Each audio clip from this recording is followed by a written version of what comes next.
Chapter 5. The Explorers Find Treasure. The next morning, Jessie woke up first, and she got up at once, for she was the housekeeper. The dog sat in the door of the car and looked at her as she jumped down to get the milk for breakfast. Then he jumped down after her. Jessie walked down by the little brook and stopped to look at the waterfall. It was beautiful.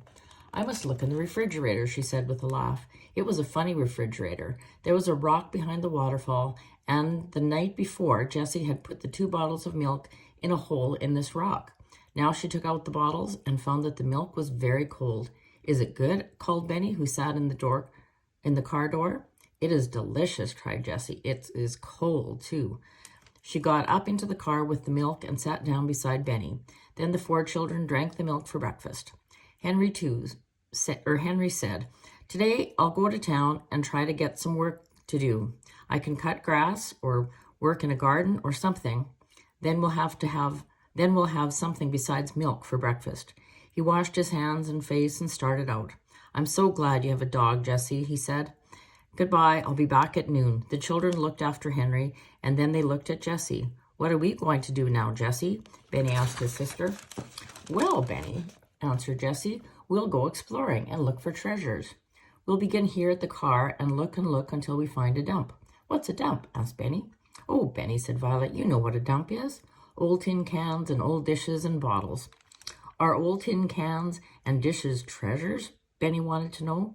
"They'll be treasures for us," answered Jessie, laughing. "And wheels? Will there be any wheels on the dump?" "Yes, maybe," replied Violet. "But cups, Benny, and plates, and maybe spoons. You like to drink milk out of a cup." "Oh, yes," agreed Benny politely, but anyone could see that his mind was still on wheels.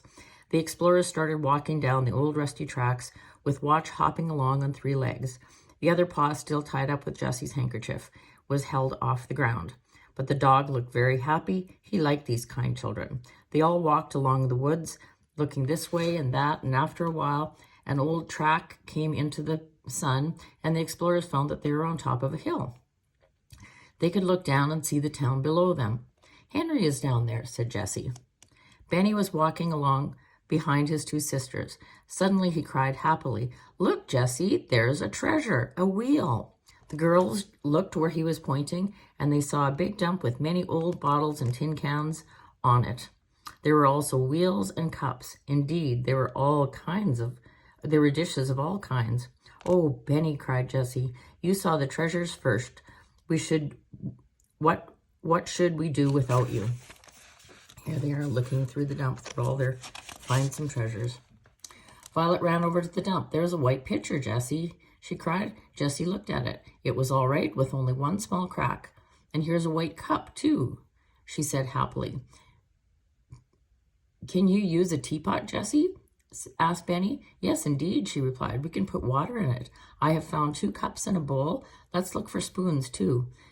Violet held up what she had found, 5 spoons covered with rust. "Good," said Jessie. "There's a big kettle. Let's pile all the dishes in it. Then we can carry them back to the boxcar." Benny had found 4 wheels just alike and laid them to one side. Now he held up a pink cup. There was a crack in it, but it had a handle. "This will be my pink cup," said Benny. "I hope it will hold milk," said Jessie, laughing. "It's a beautiful cup, Benny." The children laid their treasures, even the wheels, on a board, and the girls carried the board back to the boxcar between them. They put the dishes down by the brook. "Now we must wash them," said Jessie. "All right," agreed Benny. We'll wash my pink cup." And never did a little boy hand dishes so carefully to his sisters as Benny did. The girls washed the dishes with soap, and Jessie used sand to get the rust off the spoons.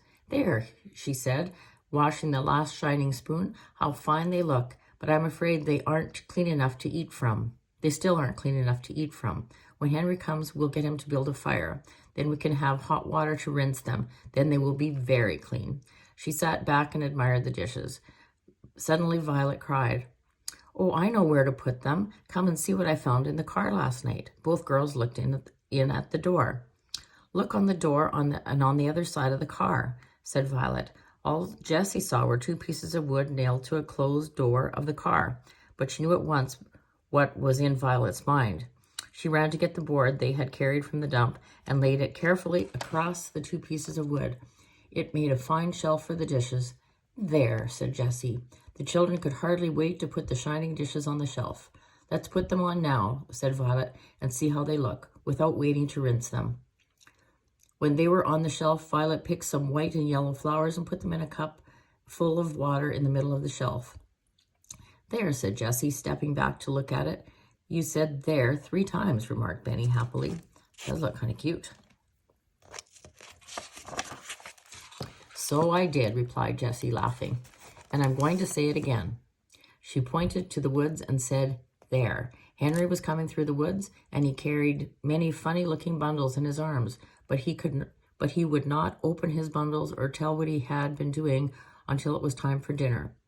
Where did you get the dishes? He cried, and when he saw the shelf. We went exploring, said Violet, and we found a big dump.